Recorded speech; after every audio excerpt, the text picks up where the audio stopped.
wabarakatuh. Hukum konstitusi itu adalah pada hakikatnya untuk memberikan pembatasan terhadap kekuasaan dan untuk memberikan perlindungan hukum terhadap hak-hak rakyat. Tidak ada alasan satupun sebagai pembenar bagi pejabat negara untuk melanggar pembatasan-pembatasan dan juga pemenuhan serta penegakan hak-hak yang dijamin dalam konstitusi. Tetapi dalam kondisi darurat itu menjadi sebuah alasan untuk kemudian dilakukan sebuah pengecualian yang di dalam konsepnya disebut sebagai state of exception.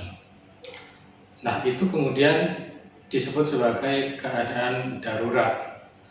Nah, ada 3 syarat negara dapat dinyatakan dalam kondisi darurat. Yang pertama adalah adanya dangerous threat atau ancaman bagi negara yang membahayakan bagi kelangsungan hidup bernegara dan juga keselamatan bagi jiwa dan harta benda serta di dalam berfungsinya pemerintahan. Kemudian yang kedua adalah adanya reasonable necessity atau kebutuhan-kebutuhan yang rasional yang harus dilakukan untuk menjadikan atau memulihkan keadaan yang darurat menjadi keadaan normal. Kemudian yang ketiga adalah limited time atau adanya waktu yang sangat mendesak atau disebut sebagai emergency atau keterdesakan. Nah, 3 syarat itu menjadi sebuah tolak ukur untuk menetapkan sebuah keadaan darurat sebagaimana yang dimaksud di dalam pasal 12 Undang-Undang Dasar 1945 bahwa Presiden berhak menyatakan keadaan bahaya, syarat dan akibatnya ditentukan dengan undang-undang. Nah, kita tahu bahwa saat ini terdapat beberapa undang-undang yang mengatur mengenai keadaan bahaya atau keadaan darurat atau state of emergency. Yang pertama adalah Undang-Undang Nomor 23 PRP tahun 1999 tentang keadaan bahaya. Kemudian yang kedua adalah Undang-Undang Nomor 24 tahun 2007 tentang penanggulangan bencana. Kemudian yang ketiga adalah Undang-Undang Nomor 6 tahun 2018 tentang kekarantinaan kesehatan. Menurut saya bahwa Undang-Undang 23 tahun 59 itu adalah sebagai jenis dari keadaan bahaya yang core-nya lebih kepada kondisi yang dapat membahayakan kelangsungan bernegara, sehingga di situ ditentukan bahwa Presiden dapat menetapkan darurat sipil, darurat militer, dan darurat perang.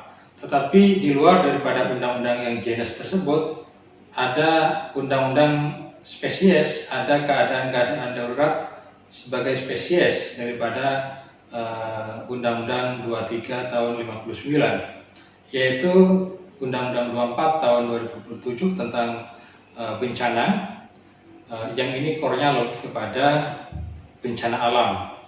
Kemudian juga ada Undang-Undang 6 tahun 2018 tentang kekarantinaan kesehatan.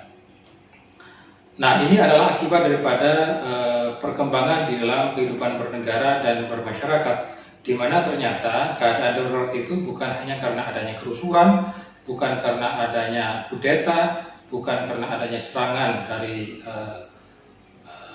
negara lain ataupun karena adanya bencana, tapi ada kondisi-kondisi darurat yang sifatnya spesifik yang dapat mengganggu atau berakibat kepada kelangsungan bernegara, yaitu tentang keadaan darurat di bidang kesehatan.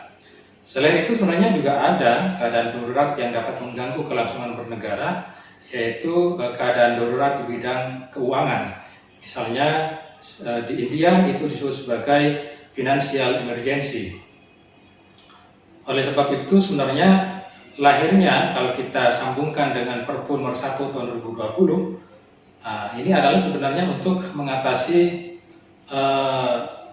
financial emergency akibat daripada kondisi darurat di bidang kesehatan, karena efeknya COVID-19 ini adalah terhadap keuangan negara, sehingga Perpu 1 tahun 2020 itu mengatur mengenai kebijakan keuangan negara dan kebijakan stabilitas sistem keuangan negara. Dan menurut saya itu adalah dibenarkan juga, meskipun tidak ada undang-undang yang secara spesifik mengatur mengenai financial emergency, tetapi Perpu itu adalah dalam rangka untuk mengatur financial emergency. Kenapa deklarasi pada tanggal 31 Maret tahun 2020 yang dituangkan dalam Kepres nomor 11 tahun 2020 hanya menyatakan kedaruratan kesehatan masyarakat, bukan juga di bidang keuangan?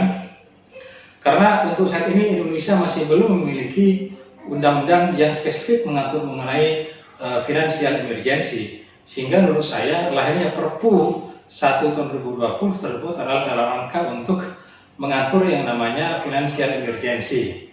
Nah, itu sangat diperlukan dalam hal untuk menjamin ketahanan ekonomi kita di tengah mewabahnya COVID-19. Hal itu sangat diperlukan bagi pemerintah untuk menjamin kelangsungan untuk memastikan bahwa tindakan-tindakan yang akan dilakukan itu adalah benar secara hukum. Tetapi sebenarnya meskipun tanpa ada Perpu 1 tahun 2020, sepanjang tindakan-tindakan yang dilakukan oleh pemerintah dibutuhkan dalam rangka untuk memulihkan ekonomi akibat adanya COVID-19, sebenarnya adalah dibenarkan juga secara hukum. Itu adalah disebut sebagai de facto emergency, bahwa emergency itu kemudian dinyatakan dalam hal tindakan-tindakan nyata, tindakan-tindakan hukum yang dilakukan oleh pemerintah.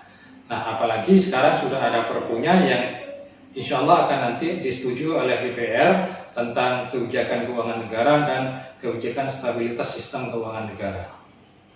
Itu sebagai landasan bagi pemerintah sebenarnya untuk menjamin bahwa perekonomian kita tidak akan kolab karena kita sudah memiliki Perpu untuk mengendalikan sistem keuangan kita.